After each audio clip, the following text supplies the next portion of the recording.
Merhabalar, Ayşe Deniz'in Hobileri YouTube kanalıma hepiniz hoş geldiniz. Kanalımdan selamlar, sevgiler sunuyorum.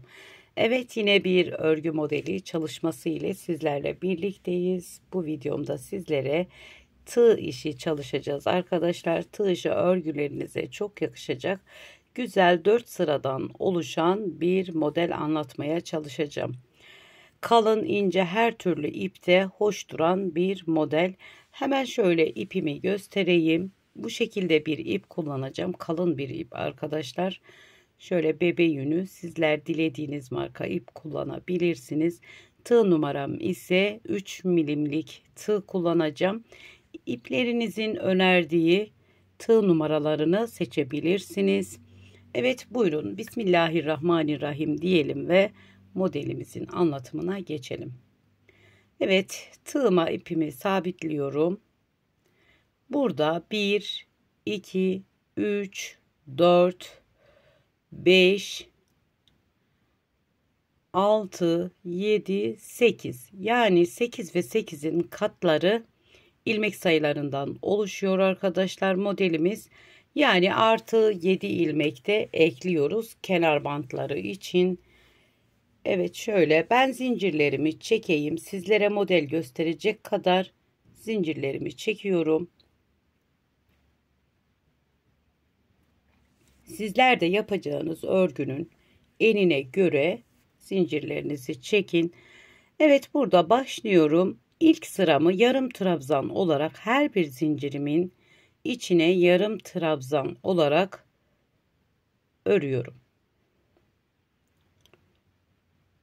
Tabii ki sizler yeleklerde, hırkalarda alt lastiği uygulayabilirsiniz. Farklı lastik üzerine bu modeli kurabilirsiniz. Zincir üzerine kurabilirsiniz. Bebek battaniyelerinde bu şekilde yapabilirsiniz. Yarım trabzan üzerine kurabilirsiniz. Evet, ben bu sıramı yarım trabzan olarak tamamlayalım. Burada 1, 2, 3 zincir çektim. Modelimizin birinci sırasındayız arkadaşlar. Geriye döndüm. Hemen ilk sıramdan, ilk açıklıktan batıyorum. Kenar trabzanları oluşturuyorum. Zincirim ile birlikte 2, 3, 4 tane kenar trabzanı yapıyorum. Sizler tabii ki kenar trabzanlarını daha fazla ekleyebilirsiniz. Evet, burada tığımın başına ipimi alıyorum.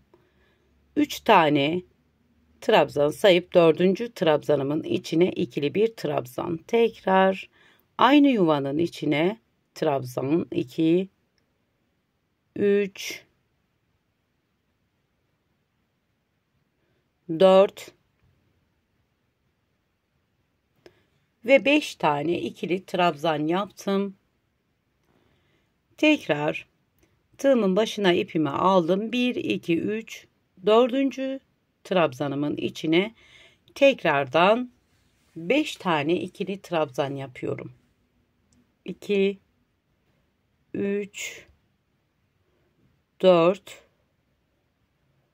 ve 5. Evet, tamamladım.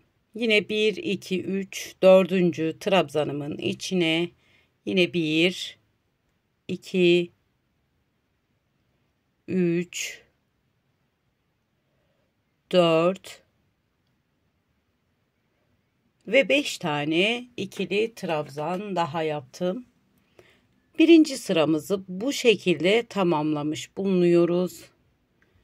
Yine burada tığımın başına ipimi aldım. 3 trabzan saydım. 4. trabzanın içine kenar trabzanlarımızı yapıyoruz artık. Sizler kenar trabzanlarını istediğiniz kadar ekleyebilirsiniz. Evet, hemen 4. trabzanımı da yapıyorum.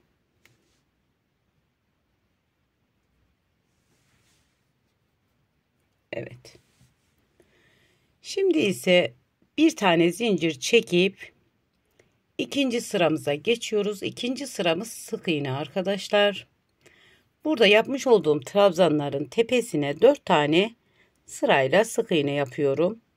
kenar trabzanların tepesine. Şimdi hemen modelime geçiyorum. Hemen örgümü geri çeviriyorum. Burada ilk trabzanımın içine bu şekilde girerek 1, 2, 3 tane sık iğne yapıyorum.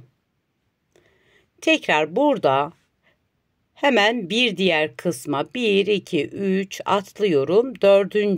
trabzanıma giriyorum.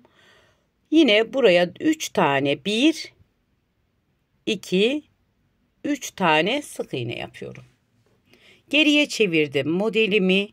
Şimdi buradaki sıradaki örneğimin tepesine 1, 2, 3, 4, 5 tane sık iğne normal tepesine batıyoruz ve modelimizi çeviriyoruz.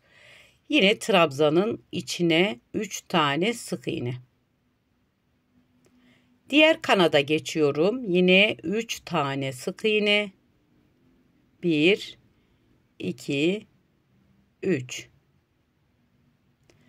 Yine modelimi çevirdim. Kenar trabzanlarımın üzerine de 1, 2, 3, 4 tane sık iğne. Evet, modelimizin ikinci sırasını da bu şekilde tamamladık. Modelimizin teknik bu aslında ama şu an artık yer değiştirecek. Modelimiz 4 sırada kendini tamamlıyor.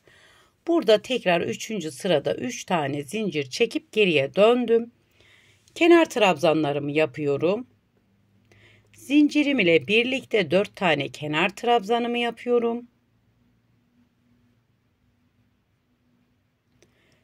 Ve burada bir alt sırada yapmış olduğumuzun aynısını yapıyoruz.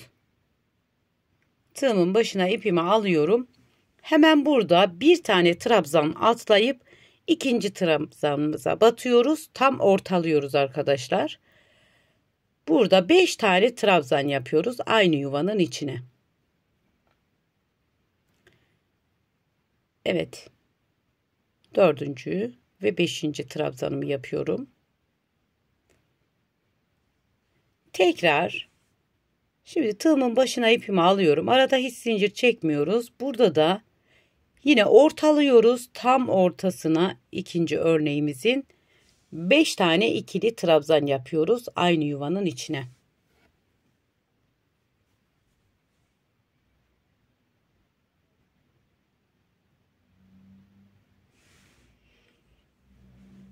Evet, tekrar diğer 3. örneğimizin tepesine de 5 tane ikili trabzanımızı yapıyoruz. 1, 2, 3, 4 ve 5.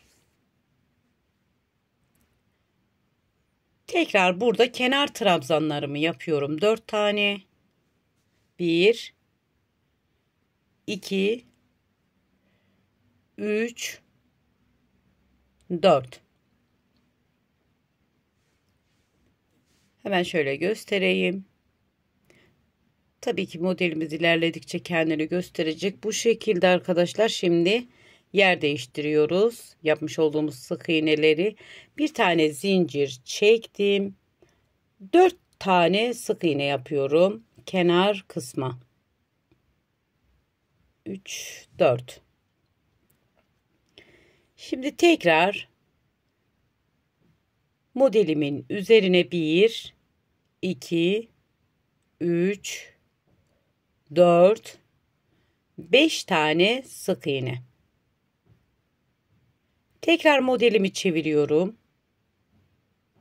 1, 2, 3 tane sık iğne. Tekrar diğer kanada geçiyorum.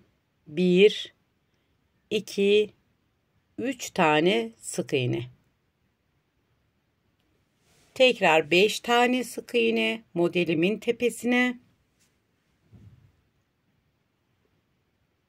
Örneklerimizi yer değiştirdik, kaydırdık. Kenar sık iğnelerimi yapıyorum.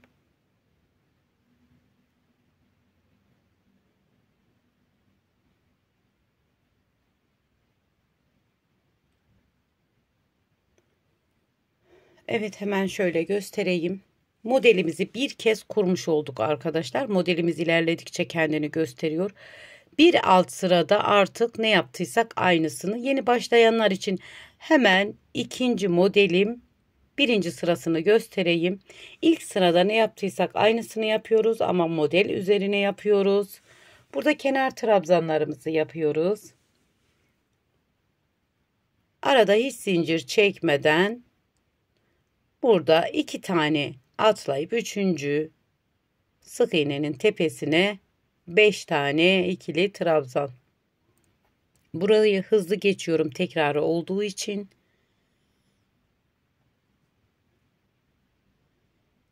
Hemen hiç zincir çekmeden diğer kısma geçiyorum.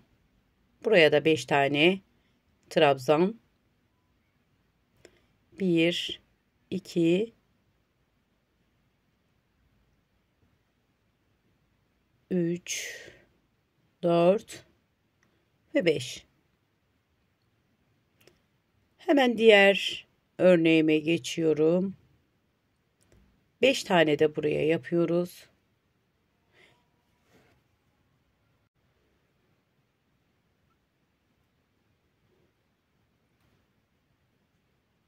Hemen kenar trabzanlarımızı yapıyoruz artık. 4 tane kenar trabzanı.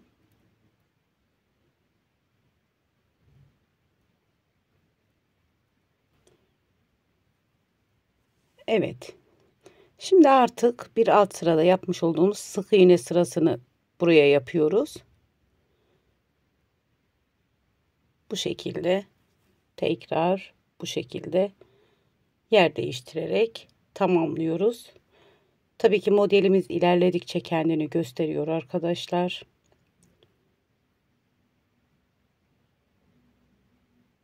Hemen ters yüzü de bu şekilde düzgün, pürüzsüz duran bir örnek.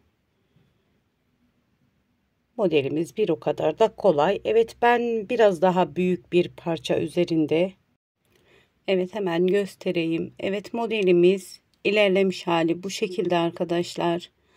Gerçekten daha büyük parçalarda daha hoş görünecektir. Her bir dört yanından farklı bir örnekmiş gibi algılanıyor. Hoş bir model. Şöyle yakından göstereyim. Görüntüsü evet bu. Ters yüzü de dediğim üzere düzgün, pürüzsüz duran bir örnek. Evet, bu modeli nelere yakıştırabiliriz? Bebek battaniyeleri, bebek örgülerinde, yetişkin örgülerinde kullanabiliriz. Çeyizlik örgülerinizde kullanabilirsiniz. Evet, bu da sizlerle birlikte yapmış olduğumuz modelimiz. Şöyle 3 örnek üzerinde sizlere modelimi anlattım. Evet, hemen kenar kısımda kaydırmalarımız bu şekilde görünüyor arkadaşlar. Evet, bir videomuzun daha sonuna gelmiş bulunmaktayız.